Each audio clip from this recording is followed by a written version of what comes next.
ঠাকুর শ্রীরামকৃষ্ণ দক্ষিণেশ্বর মন্দিরে ভক্ত সঙ্গে দশম পরিচ্ছেদের নবম এবং শেষ অংশ। পূর্বকথা। কামারপুকুরে ধার্মিক সত্যবাদী যারা সালিসি। কামারপুকুরে ধার্মিক সত্যবাদীর দ্বারা সালিসি। আমাদের দেশে পেট মোটা গোঁপওয়ালা অনেক লোক আছে, তবু 10 ক্রোশ দূরে থেকে ভালো লোককে পালকি করে আনে কেন? ধার্মিক সত্যবাদী দেখে। তারা বিবাদ মিটাবে, শুধু যারা পণ্ডিত তাদের আনে না।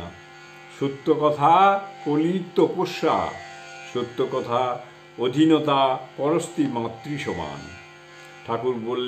ঠাকুর বালকের মতো ডাক্তারকে বলতেছেন, বাবু আমার একটা ভালো করে দাও, আমার এই রোগটা ভালো করে দাও। ঠাকুর ডাক্তারকে বলছেন, ডাক্তার আমি ভালো করব, আমি ভালো করব? প্রশ্ন করছেন ডাক্তার। শ্রীরামকৃষ্ণ আসছে, ডাক্তার নারায়ণ, আমি সব মানি। ঈশ্বর মাহুত নারায়ণ। যদি বলো সব নারায়ণ, তবে চুপ করে থাকলেই হয়, তা আমি মাহুত নারায়ণও মানি। শুদ্ধ মন আর শুদ্ধ আত্মা একই। শুদ্ধ মনে যা ওঠে সে তাঁরই কথা, তিনিই মাহুত নারায়ণ। শুনব না কেন? তিনিই কর্তা।